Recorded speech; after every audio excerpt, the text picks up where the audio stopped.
Salam, selamat pagi jemaat Tuhan. Mari kita akan masuk dalam perenungan firman Tuhan. Sebelumnya mari bersama-sama kita bersatu dalam doa. Bapa yang di surga, kami bersyukur untuk kasih anugerah berkat setia Tuhan dalam kehidupan kami. Pagi ini kami boleh kembali bersama bersekutu memuji Tuhan, bahkan bersiap untuk mendengarkan firman Tuhan. Mari Tuhan Engkau tolong kami, mampukan kami untuk kami boleh mengerti, memahami firman Tuhan yang kami boleh renungkan pada pagi hari ini. Terpujilah Engkau, di dalam nama Tuhan kami, Yesus Kristus kami berdoa. Amin. Jemaat dikasih Tuhan, pada pagi ini kita memasuki minggu pertama bulan Mei. Ya, artinya kita sudah 2 bulan ya melewati masa-masa pemaparan dari COVID-19, ya, dimana ini menjadi sesuatu hal yang begitu meresahkan ya, bagi kita dan juga bagi dunia ini.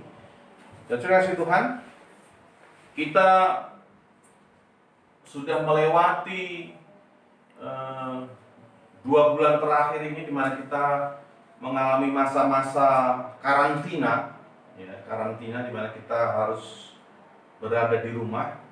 Dan kalau kita melihat kembali apa yang sudah kita lewati, maka kita boleh melihat bahwa betapa hebatnya, luar biasanya kasih Tuhan yang telah memelihara kita sampai saat ini. Saudara kasih Tuhan, ada sebuah firman Tuhan yang kita boleh pelajari pada pagi ini.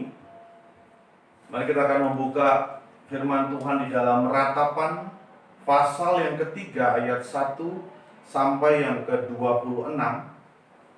Saya akan membacakan untuk kita semua, tetapi mungkin saya hanya akan membacakan ayat 21 sampai 26, di mana kita akan menekankan ayat-ayat ini pada perenungan kita pada pagi hari ini. Dan saya ingin membacakan untuk kita semua, demikianlah firman Tuhan.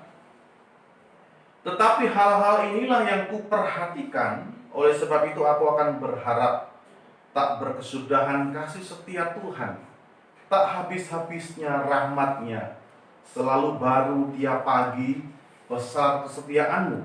Tuhan adalah bagianku, kata jiwaku. Oleh sebab itu aku berharap kepadanya. Tuhan adalah baik bagi orang yang berharap kepadanya, bagi jiwa yang mencari Dia adalah baik menanti dengan diam pertolongan Tuhan. Saudara kasih Tuhan, tentu ayat ini bukanlah ayat yang asing bagi kita semua. Bahkan kita seringkali menyanyikan sebuah lagu yang berkaitan dengan tema ini, bahwa kasih Tuhan tidak pernah berkesudahan. Saudara, kalau membaca kitab Ratapan, kita memang tidak sepenuhnya tahu, atau paling tidak ada penulis yang dinyatakan dalam kitab ini. Tetapi kita semua, bahkan hampir semua ahli teologi setuju bahwa kitab Ratapan ditulis oleh Nabi Yeremia. Yeremia adalah seorang nabi yang digolongkan dalam nabi-nabi besar, ya, nabi-nabi besar. Bahkan tulisan Nabi Yeremia adalah tulisan yang cukup panjang, ya. Dan para penafsir mengatakan bahwa ada kesamaan, ya, atau ada ciri khas yang sama antara Nabi Yeremia dengan apa yang ditulis di dalam Ratapan ini. Bahkan Nabi Yeremia dikenal sebagai nabi yang pemurung, ya, nabi yang penuh dengan duka cita. Dan bahkan dia juga menulis ratapan, ya, di dalam kitabnya. Dan saudara Tuhan, apa yang diceritakan oleh Ratapan adalah kisah mengenai runtuhnya Yehuda, bangsa yang sedemikian dikasihi oleh Allah. Sebenarnya kita tahu bahwa bangsa Israel dibagi menjadi 2 setelah kerajaan Salomo, yaitu Israel di bagian utara dan Yehuda di bagian selatan. Dan kalau kita melihat dan belajar mengenai hal ini di dalam Raja-Raja, kita tahu bahwa bagaimana kerajaan Israel adalah kerajaan yang jahat di mata Tuhan. Dan kerajaan Yehuda dikenal sebagai kerajaan yang baik. Tetapi meskipun begitu, pada sekitar tahun 580-an, bangsa Yehuda ditawan oleh Babel. Dan kitab Ratapan ini dikatakan bahwa ditulis pada masa-masa itu. Masa di mana bangsa Yehuda ini atau kerajaan selatan ini ditawan di Babel. Dan itu sungguh suatu peristiwa yang mencekam dan bagaimana Yeremia atau Ratapan ini melukiskan sebuah kisah tragis ya, mengenai pengalaman dari Yehuda. Dan saudara, kalau saudara tahu bahwa Ratapan ini memang tidak ada judulnya, ya, katanya bahwa Ratapan ini adalah kitab bangsa Yahudi atau kitab Ibrani, tidak ada judulnya. Judul yang dipakai adalah kata how, ya, tentang betapa atau bagaimana hancurnya, terpencilnya kota yang dahulunya ramai. Ya. Yehuda adalah pusat dari ibadah, karena di situ ada Yerusalem. Dan saudara kasih tahu bahwa kita boleh melihat atau merefleksi ulang bagaimana di dalam atau di Yehuda ini adalah berkat-berkat Allah dicurahkan, ya, berkat-berkat Allah dicurahkan. Dan pengalaman-pengalaman yang ada bersama dengan Tuhan begitu luar biasanya, sehingga ketika mereka ditawan, penggambaran yang sungguh sangat tragis digambarkan oleh Ratapan, ya, kitab Ratapan pada yang kita baca dan kita renungkan pada saat ini. Dan saudara tahu bahwa pasal yang ketiga, penulis menggambarkan bagaimana keadaan yang begitu sangat memilukan. Ya, kalau saudara membaca dari ayat 1 sampai ayat yang ke-20, maka di sana akan saudara bisa melihat bagaimana penderitaan yang begitu sangat dikatakan menyusutkan daging dan kulit. Ya, saudara lihat bahwa akulah orang yang melihat sengsara disebabkan oleh cambuk murkanya.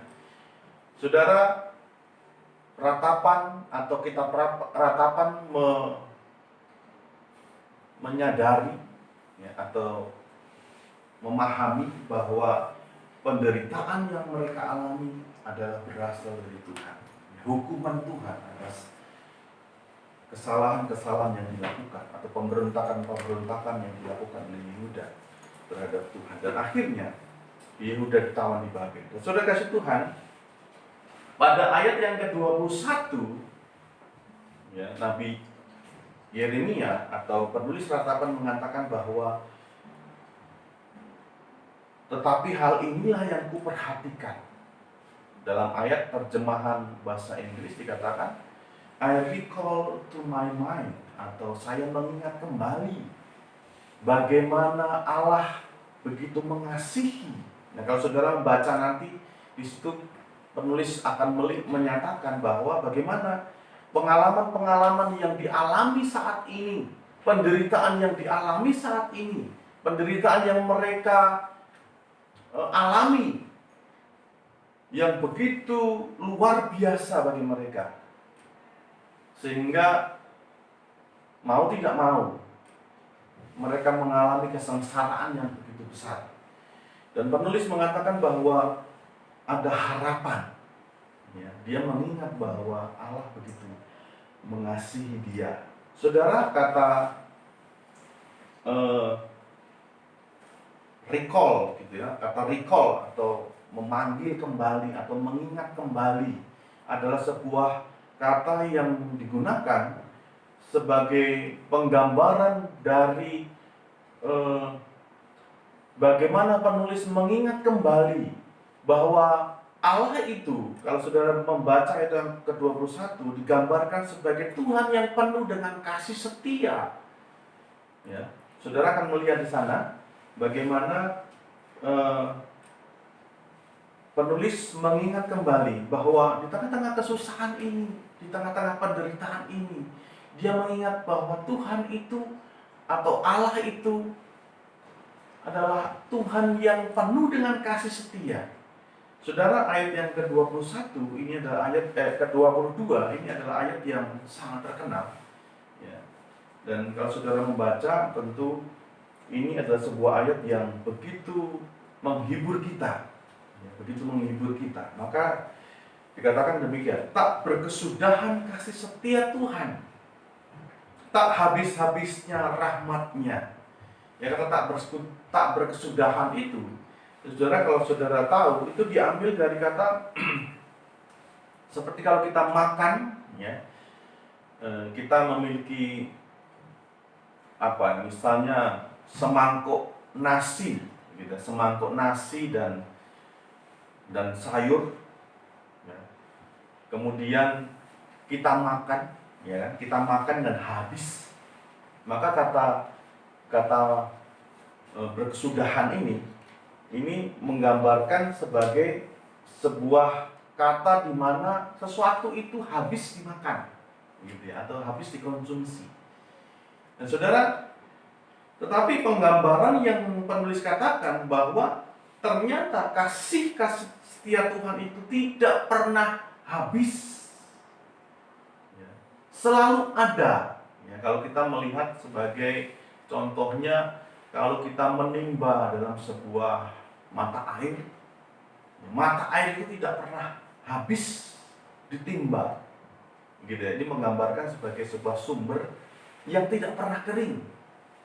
Ya, kasih Allah, kasih karunia Allah itu tidak pernah kering.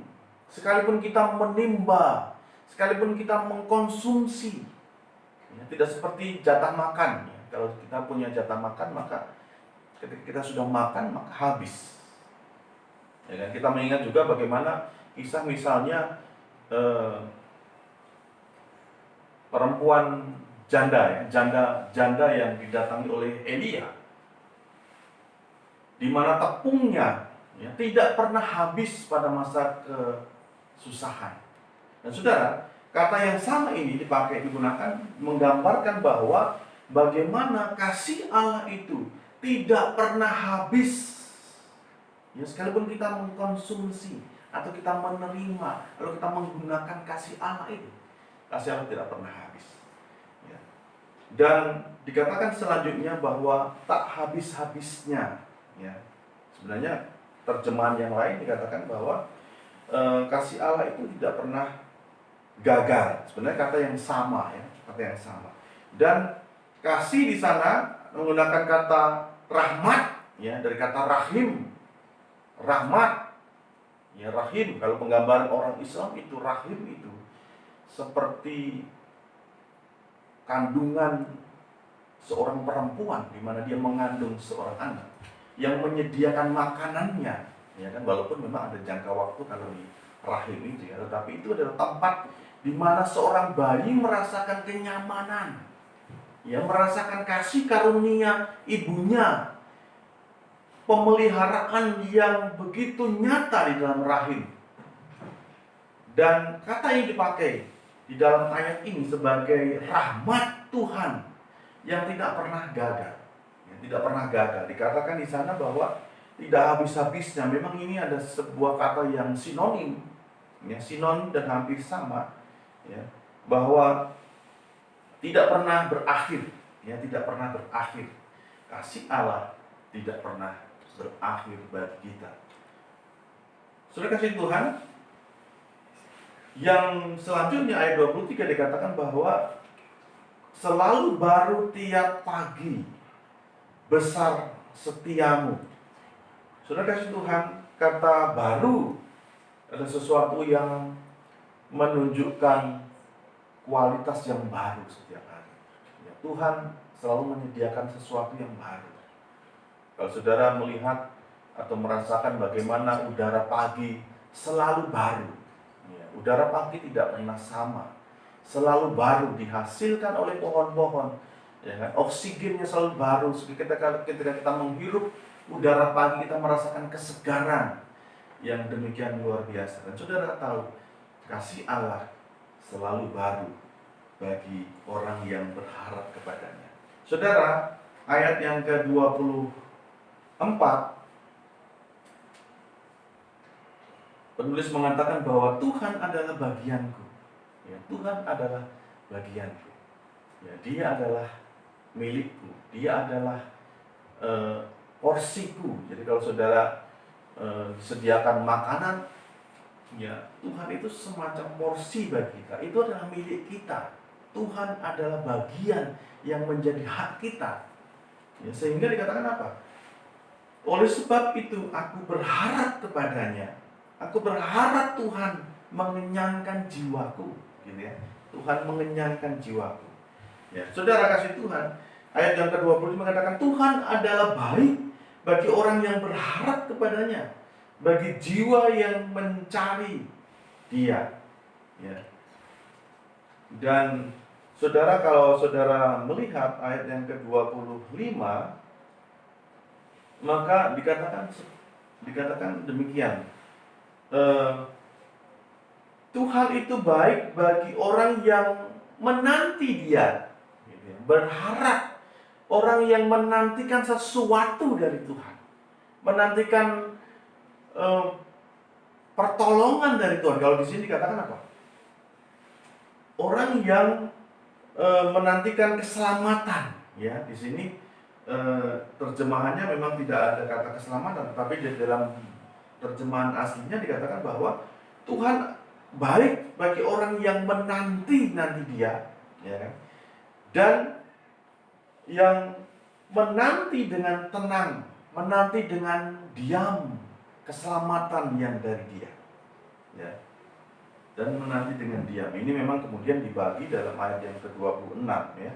Ayat yang 26 menjadi sama, ya, dari ayat yang ke-25, tetapi ini adalah menggambarkan bahwa bagaimana Tuhan itu ada, ya. Tuhan itu tidak pernah meninggalkan orang yang berharap kepada. Saudara kasih Tuhan, pada masa-masa yang sulit ini, mungkin pengalaman yang tidak sama atau penderitaan yang berbeda yang dialami oleh bangsa Israel, yang digambarkan oleh mereka sebagai hukuman dari Tuhan. Tetapi saya percaya bahwa Tuhan tidak pernah menghukum atau tidak pernah memberikan kesusahan, penderitaan, ya, sedemikian hebat seperti sekarang ini. Saya percaya bahwa ini bukanlah hukuman dari Tuhan, tetapi Tuhan senantiasa memberikan kita harapan. Kalau kita berharap kepada Tuhan, pada masa-masa penderitaan karena virus corona, ya, di mana kita tidak bisa keluar, tidak bisa beraktivitas, ekonomi mulai merosot, ya kan? Mungkin kita sudah melihat dompet kita mulai menipis. Berkasih Tuhan, berharap kepada Tuhan. Ya, Tuhan katakan bahwa marilah kita, karena kita memiliki Tuhan, Tuhan adalah bagian kita. Mari kita terus berharap kepada Dia. Tuhan senantiasa mencurahkan rahmat-Nya. Kasih setia Tuhan tidak pernah habis. Dia seperti sumber air. Sampai saat ini, kalau kita ditolongi Tuhan, kita percaya dan kita yakin bahwa Tuhan akan senantiasa menolong kita. Tuhan akan memberkati kita. Demikian firman Tuhan yang bisa kita renungkan pada minggu pagi ini. Kita percaya bahwa ketika kita berharap kepada Tuhan, ketika kita memohon kepada Tuhan, kita yakin bahwa ada pertolongan yang berasal dari Tuhan. Semua boleh menekan kita, penderitaan boleh menghalangi kita, bahkan merintangi jalan kita, bisa membuat kita menderita dan jatuh. Tetapi Tuhan, ketika kita mengingat akan kasih setia Tuhan, kita percaya bahwa kasih setia Tuhan tidak pernah berkesudahan bagi kita.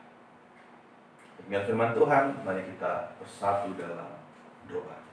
Bapa di surga, kami bersyukur, kami percaya bahwa kasih anugerah Tuhan nyata bagi kami. Kami percaya bahwa di tengah-tengah penderitaan ini, di tengah-tengah kesulitan yang sedang kami alami dan berbagai macam tekanan dari virus corona COVID-19, kami percaya bahwa ada Tuhan yang senantiasa menjaga kami, melindungi kami. Rahmat-Mu tidak pernah berkesudahan dan tidak pernah gagal. Kami yakin, kami percaya, kami berharap pada Tuhan bahwa kami tidak boleh takut. Tidak semestinya kami takut karena kami memiliki Tuhan seperti Engkau. Berikan kami kekuatan. Terima kasih Bapak, di dalam nama Tuhan Yesus kami berdoa dan mengucap syukur. Amin.